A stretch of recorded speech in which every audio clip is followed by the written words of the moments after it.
नमस्कार, मी संगीता जोशी. दैनिक सागरच्या सागर वेव या यूट्यूब चॅनलवर मी आपल्या सर्वांचं मनापासून स्वागत करते. चिपळूण जवळच असलेल्या GIT म्हणजेच घरडा इन्स्टिट्यूट ऑफ टेक्नॉलॉजी या कॉलेजमध्ये अभियांत्रिकी शाखेच्या प्रथम आणि दुसऱ्या वर्षाची प्रवेश प्रक्रिया सुरू झाली आहे. तर या संदर्भात विद्यार्थी आणि पालकांना मार्गदर्शन करण्यासाठी घरडा कॉलेजचे प्राध्यापक तिरुपती सर आज आपल्या स्टुडिओमध्ये आलेत. तर त्यांच्याशी संवाद साधून आपण ही प्रवेश प्रक्रिया नेमकी कशी असते, आपल्या कॉलेजचा पसंतीक्रम कसा द्यायचा असतो, याविषयी सविस्तर त्यांच्याकडनंच आपण जाणून घेणार आहोत. प्राध्यापक तिरुपती सर हे घरडा कॉलेजमध्ये इलेक्ट्रॉनिक्स अँड टेलिकॉम डिपार्टमेंटचे सहाय्यक प्राध्यापक आहेत. 18 वर्षांचा शैक्षणिक क्षेत्रांचा त्यांचा अनुभव आहे आणि गेली 12 वर्षांपासून अभियांत्रिकी प्रवेश प्रक्रियेचा आणि करिअर मार्गदर्शनचा त्यांचा अनुभव आहे. मानसशास्त्रामधील सत्वजय चिकित्सा आणि माइंडफुलनेस प्रोग्रामसाठी ते सर्टिफाईड आहेत. नमस्कार सर. नमस्कार. आजच्या कार्यक्रमामध्ये तुमचं मनापासून स्वागत. CET आणि JEE या एंट्रन्स एक्झाममध्ये क्वालिफाईड झाल्यानंतर चांगल्या कॉलेजमध्ये प्रवेश मिळावा यासाठी विद्यार्थ्यांची धावपळ सुरू असते. तर आपल्या कॉलेजमध्ये सुद्धा अभियांत्रिकीच्या प्रथम आणि डिप्लोमा झालेल्या विद्यार्थ्यांना दुसऱ्या वर्षासाठी प्रवेश सुरू झालेले आहेत. तर ही प्रोसेस नेमकी काय आहे, म्हणजे आपल्या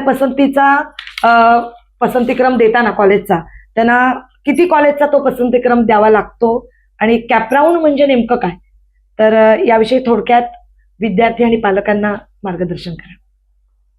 सर्वप्रथम आपण कॅप ही प्रोसेस म्हणजे काय हे समजून घेऊया.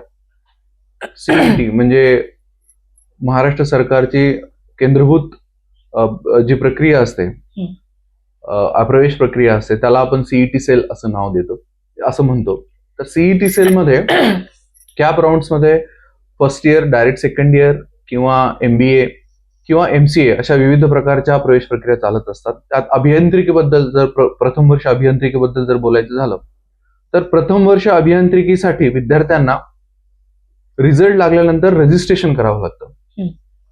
म्हणजे आपले जे मूळ डॉक्युमेंट्स आहेत, जसं आपण म्हणतो 10वीचे मार्कशीट, 12वीचे मार्कशीट किंवा डोमेसाईल, नॅशनॅलिटी का आरक्षणाचे काही डॉक्युमेंट्स असतील तर ते डॉक्युमेंट्स आणि CETचा स्कोर कार्ड किंवा JEEचा स्कोर कार्ड. महाराष्ट्रामध्ये कुठल्याही अभियांत्रिकी महाविद्यालयामध्ये प्रवेश घेण्यासाठी एकतर CET किंवा JEE दोन्हीपैकी एक एंट्रन्स देणं बंधनकारक आहे. पण बऱ्याच अंशी आपले विद्यार्थी हे MACET दिलेले असतात. त्यामुळे MACET जरी दिलेली असेल तर महाराष्ट्रातल्या कुठल्याही अभियांत्रिकी महाविद्यालयामध्ये आपल्याला प्रवेश मिळतो.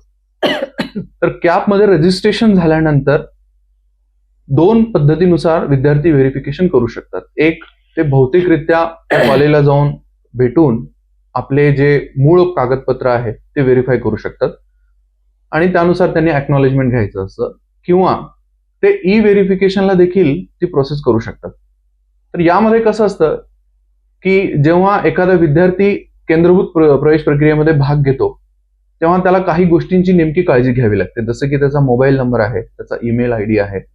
हे मुख्यतः त्याला व्यवस्थित त्याला लागू असणारे, म्हणजे आता त्याचा मोबाईल नंबर चालू आहे ही काळजी घेणं आवश्यक आहे, त्याचा ईमेल अपडेट आहे आणि तो चालू आहे हे घेणं आवश्यक आहे. कारण या 2 गोष्टीवर त्याच्या बऱ्याच गोष्टी पुढच्या रजिस्ट्रेशनच्या अवलंबून असतात. ही व्हेरिफिकेशन झाल्यानंतर, अॅक्नॉलेजमेंट मिळाल्यानंतर त्याला पुढच्या प्रोसेससाठी म्हणजे प्रोव्हिजनलसाठी त्याला जावं लागतं, म्हणजे प्रोव्हिजनल मेरिट लिस्ट त्याला मिळते.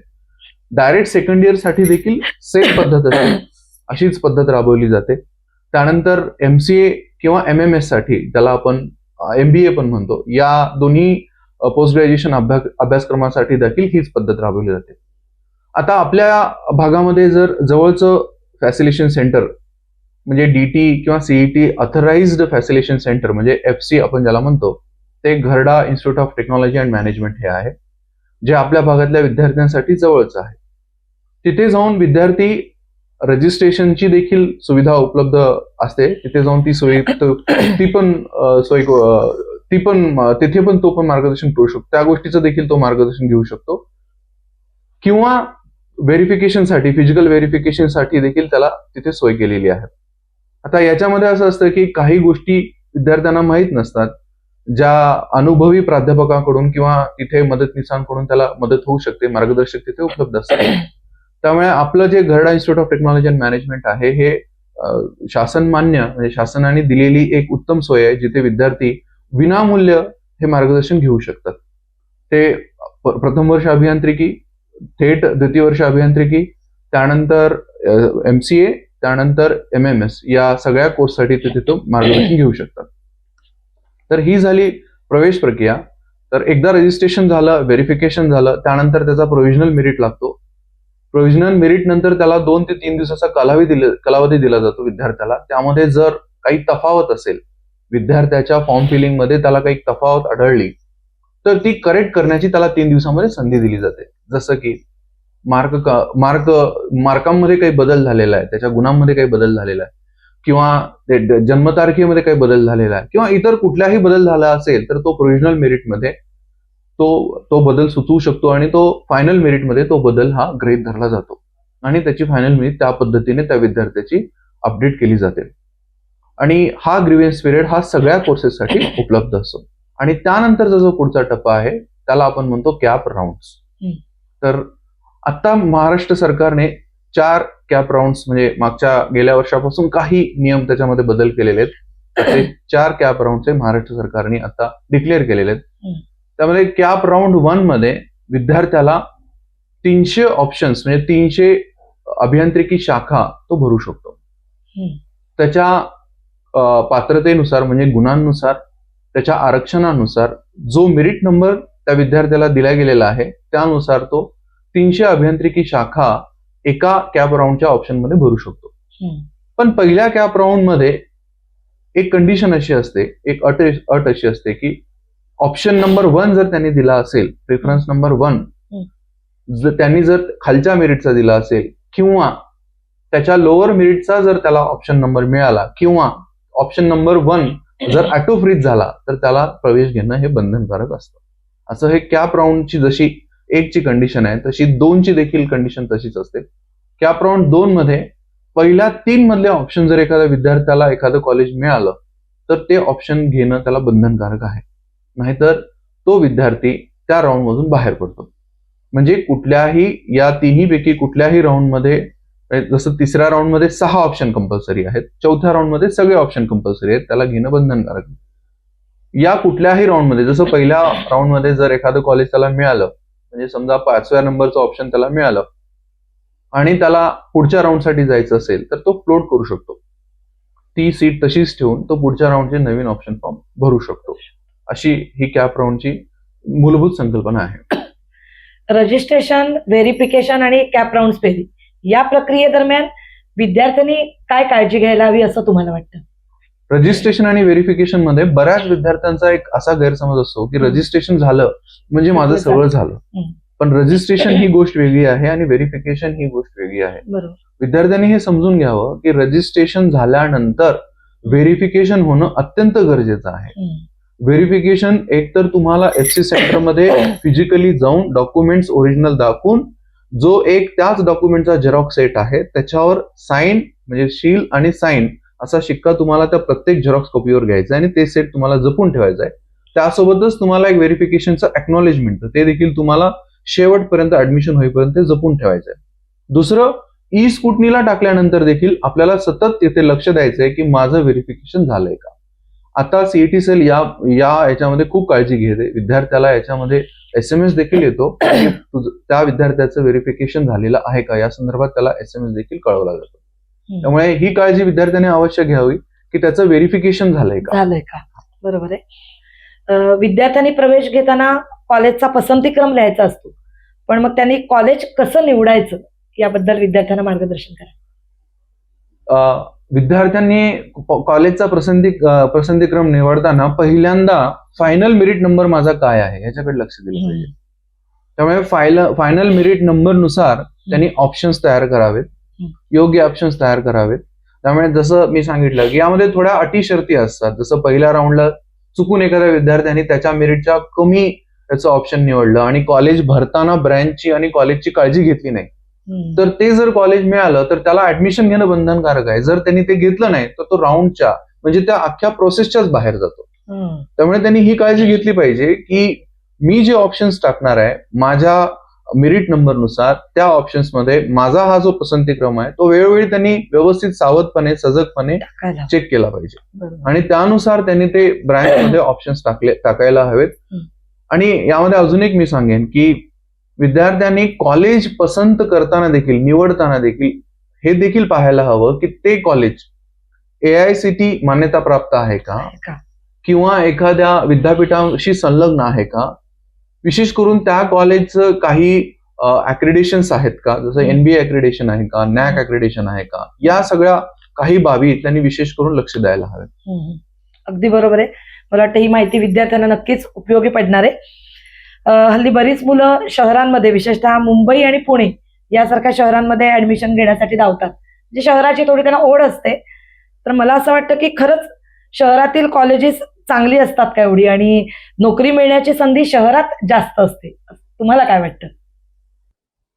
अगदी खरं आहे तुम्ही म्हणताय ते की बऱ्याच विद्यार्थ्यांची ओढ ही शहरी भागातल्या कॉलेजेसकडे असते. आणि हेही खरं आहे की शहरी भागामध्ये काही कॉलेजेस हे खूप छान संधी देतात. पण त्याचा अर्थ असा नाही की शहरी भागामध्येच उत्तम कॉलेजमध्ये संधी मिळते. तर शहरी आणि निमशहरी भागामध्ये अगदी ग्रामीण भागामध्ये देखील चांगली अभियांत्रिकी कॉलेजेस उदयास येत आहेत. एखाद्या विद्यार्थ्यांनी पसंतीक्रम देताना तो शहरी असेल किंवा निमशहरी असेल किंवा ग्रामीण भागातला असेल तर त्यांनी काय पाहायला हवं, तर त्यांनी हे पाहायला हवं की ते कॉलेज AICTE मान्यता प्राप्त आहे का, एखाद्या विद्यापीठाशी संलग्न आहे का, किंवा त्या कॉलेजमध्ये NBA किंवा NACचं अक्रेडिशन झालेलं आहे का. या काही गोष्टी विद्यार्थ्याने प्राधान्यक्रमाने पाहायला हवेत. दुसऱ्या गोष्टी अशा आहेत की त्या कॉलेजमध्ये इन्फ्रास्ट्रक्चर उपलब्ध आहे का, लॅब्स आहेत का, त्या कॉलेजमध्ये विद्यार्थ्यांना प्रोजेक्टसाठी आवश्यक असणारे इन्स्ट्रुमेंट, सॉफ्टवेअर, सिम्युलेशन्स प्रोव्हाइड केले जातात का, इनोव्हेशनसाठी त्यांना प्रोत्साहन दिलं जातं का, किंवा काही बाहेरच्या ट्रेनिंग देणाऱ्या इन्स्टिट्यूट सोबत किंवा इंडस्ट्रियल इन्स्टिट्यूट सोबत काही मेमोरंडम्स आहेत का, प्रोजेक्टसाठी काही प्रोत्साहन दिले जातात का, कौशल्यासाठी वेगवेगळ्या प्रकारचे कौशल्य विकसित करण्यासाठी वेगवेगळ्या प्रकारचे कार्यशाळा घेतल्या जातात का, आणि सगळ्यात महत्वाचं म्हणजे ऑपॉर्च्युनिटीज आहेत का, प्लेसमेंट ऑपॉर्च्युनिटीज आहेत का. बऱ्याच विद्यार्थ्यांचा हा गैरसमज असतो की शहरी भागामध्येच कंपन्या कॉलेजेसमध्ये व्हिजिट करतात आणि कॅम्पस इंटरव्ह्यू घेतात, पण तसं नाही आहे. आजकाल बऱ्याच MNCs किंवा मोठ्या कंपन्या ह्या ऑनलाईनच्या पद्धतीनेच मुलांचं प्लेसमेंट्स करतात किंवा वेगवेगळ्या टप्प्यामध्ये ऑनलाईन प्लेसमेंट राबवतात. त्यामुळे शहरी असेल, निमशहरी असेल किंवा अगदी मोठ्या शहरामधला विद्यार्थी असेल, ऑपॉर्च्युनिटीची संधी ही सगळ्यांना समान आहे. तो विद्यार्थी त्या कॉलेजेसमध्ये कसा डेव्हलप होतो हे त्या कॉलेजच्या वातावरणावर अवलंबून आहे.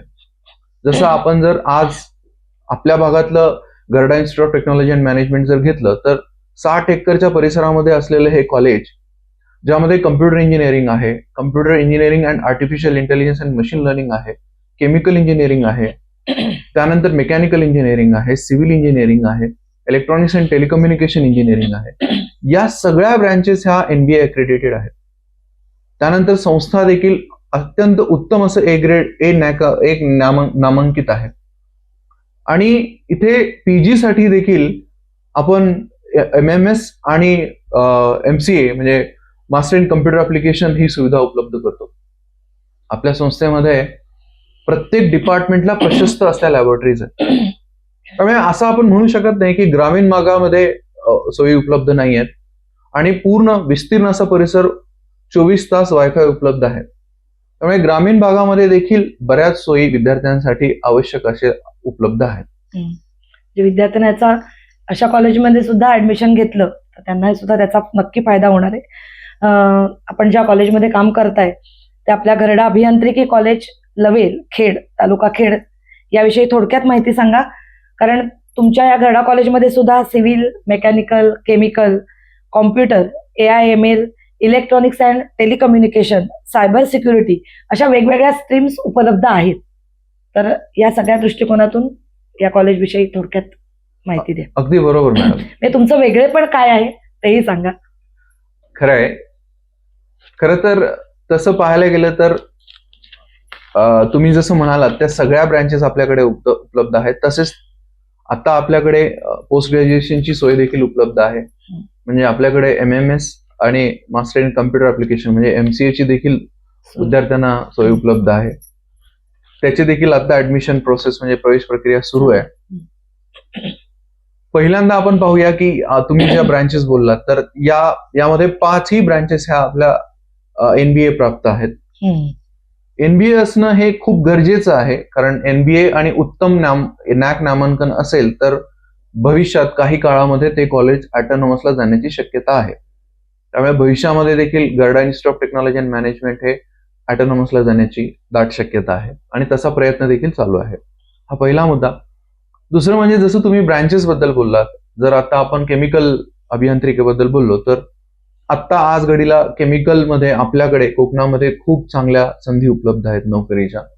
आपला परिसर हा बऱ्यापैकी हा केमिकल झोन मध्ये येतो, त्यामुळे आमच्या विद्यार्थ्यांना केमिकलमध्ये खूप मोठ्या प्रमाणात संधी मिळते. दुसरं म्हणजे प्रशस्त अशा लॅबोरेटरीज.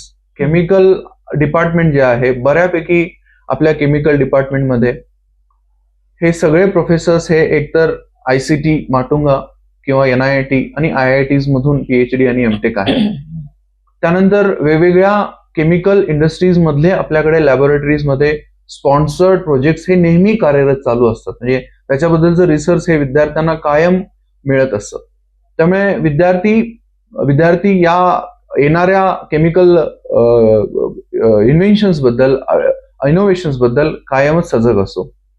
दुसरं, कम्प्युटर इंजिनिअरिंग मध्ये देखील गेल्या 3-4 वर्षामध्ये आपल्याकडे खूप छान ऑपॉर्च्युनिटीज विद्यार्थ्यांना मिळाल्या. आपले काही कम्प्युटर AIML, सायबर सिक्युरिटी आणि इलेक्ट्रॉनिक्स अँड टेलिकम्युनिकेशन या ज्या डिपार्टमेंट आहेत याच्या काही मेमोरंडम्स आहेत. जसं की त्यांना C++ किंवा जावा असेल, पायथन असेल किंवा आपलं रेड हॅट सोबतचं ट्रेनिंगचं मेमोरंडम आहे, त्याच्यामध्ये देखील आपले बरेच विद्यार्थी दरवर्षी रेड हॅटला सिलेक्शन होतात. त्यामुळे इथे देखील उत्तम प्रकारची संधी विद्यार्थ्यांना मिळते. इलेक्ट्रॉनिक्स अँड टेलिकम्युनिकेशन मध्ये बोलायचं झालं तर आपल्याकडे सुसज्ज अशा 7 लॅबोरेटरीज उपलब्ध आहेत. त्यामध्ये अँटेना टेस्टिंग लॅब आहे, सॅटेलाइट आणि रडार लॅब आहे, किंवा इतर कम्प्युटरच्या सिम्युलेशन लॅब आहेत, जसं एम्बेडेड सिस्टीमसाठी रोबोटिक्स ऑटोमेशन लॅबोरेटरी आहे, VLSIच्या काही टेस्ट बेंचेस आहेत. तर या सगळ्या सोयी विद्यार्थ्यांसाठी उपलब्ध आहेत. त्याबरोबरच सिव्हिलमध्ये बघायला गेलं तर सिव्हिलमध्ये सॉइल टेस्टिंग लॅबोरेटरी आहे किंवा जिओ टेक्नॉलॉजिकल लॅबोरेटरी आहेत. या लॅबोरेटरीचं नाव मी का घेतोय तर कारण ह्या खूप कटिंग एज आपण ज्याला म्हणतो त्या ऍडव्हान्स टेक्नॉलॉजी मधल्या ह्या लॅब्स आहेत आणि त्यामुळे विद्यार्थ्यांना खूप चांगलं एक्सपोजर या लॅबोरेटरीच्या माध्यमातून मिळतं. त्यानंतर मेकॅनिकल देखील आता गेल्या 3-4 वर्षामध्ये सिव्हिल, मेकॅनिकल आणि इलेक्ट्रॉनिक्स टेलिकम्युनिकेशनच्या देखील संधी विद्यार्थ्यांना खूप मोठ्या प्रमाणामध्ये उपलब्ध होत आहेत. त्यामुळे ह्या संपूर्ण कॉलेजचा जर एकंदरीत आपण विस्तार पाहिला तर गर्डा सरांनी कुठल्याही इन्फ्रास्ट्रक्चर बद्दल कमतरता ठेवलेली नाहीये. त्यामुळे संपूर्ण लॅबोरेटरी ह्या ऍडव्हान्स्ड आहेत, खूप छान पद्धतीने विद्यार्थ्यांना उपलब्ध करून दिलेल्या आहेत. त्याबरोबरच जर आपण वर्कशॉप पाहिलं तर वर्कशॉपमध्ये देखील लेथ मशीन असतील, कटिंग मशीन असतील, CNC असेल, या सगळ्या टेक्नॉलॉजीज आहेत, या सगळे इन्स्ट्रुमेंट्स आहेत. आपली लायब्ररी देखील एक वेगळी इमारत आहे, ती सुसज्ज अशी आहे. मोठ्या प्रमाणामध्ये मॅगझिन्स आणि पुस्तकांची उपलब्धता असते. कॅम्पसमध्ये 2 हॉस्टेल्स आहेत, एक मुलींसाठी वेगळं हॉस्टेल आहे, मुलांसाठी वेगळं हॉस्टेल आहे. त्यासोबतच वेगवेगळे प्लेग्राऊंड्स आहेत आणि स्टाफ कॉटेज आहे, प्रिन्सिपल कॉटेज आहे, गार्डन आहे. त्यामुळे अत्यंत खेळीमेळीचं वातावरण कॅम्पसमध्ये उपलब्ध आहे. विद्यार्थ्यांना चिपळूण आणि खेड मधून येण्या जाण्यासाठी कॉलेजची स्वतंत्र अशी बसची व्यवस्था आहे. शासकीय व्यवस्था देखील आहेच, पण कॉलेजची देखील स्वतंत्र अशी व्यवस्था आहे.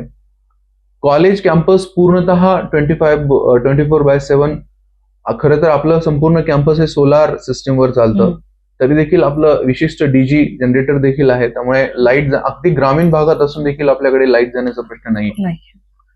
त्यानंतर संपूर्ण कॉलेज वायफाय उपलब्ध आहे. त्यामुळे 24/7 मुलांना वायफाय उपलब्ध असतो. कॉलेजच्याच कॅम्पसमध्ये आपली एक बँकेची शाखा आहे, सारस्वत बँकेची शाखा आहे, ATM देखील तिथे उपलब्ध आहे. त्याबरोबरच एक सुसज्ज असं कॅन्टीन देखील आहे. त्यामुळे हे एकंदरीत आपण जर इन्फ्रास्ट्रक्चर पाहिलं तर मुलांना लागणाऱ्या ज्या आवश्यक गोष्टी आहेत त्या सगळ्या कॉलेजमध्ये उपलब्ध करून दिलेल्या आहेत.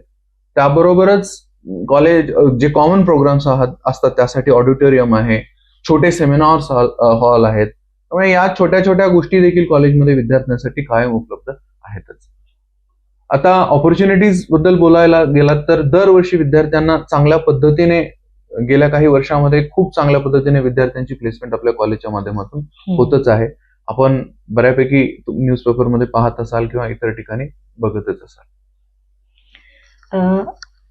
तिरुपती सरांनी आपल्याला लवेल कॉलेजबद्दल खूप छान अशी माहिती दिली. तिथे असलेल्या वेगवेगळ्या स्ट्रीम्स आणि आवश्यक ज्या गरजा आहेत विद्यार्थ्यांच्या, त्या सगळ्या गरजांची पूर्तता या कॉलेजमध्ये होते. तर मला वाटतं सीईटी क्वालिफाईड जे विद्यार्थी आहेत त्या चिपळूण आणि आजूबाजूच्या परिसरातील सर्व विद्यार्थ्यांना मी आवाहन करेन की 12वी नंतर प्रवेश घेण्यासाठी शहरात जाण्याची गरज नाहीये तुम्हाला. तर इथलं GIT म्हणजे Gharda institute of technology Lavel Khed हे घरडा कॉलेज तुम्हा सर्वांसाठी एक चांगला पर्याय नक्की ठरू शकतो. या नोटवर आपण इथे थांबूया. तुम्ही या ठिकाणी आलात त्याबद्दल सागर वेवकडनं तुम्हाला मनापासून धन्यवाद. धन्यवाद.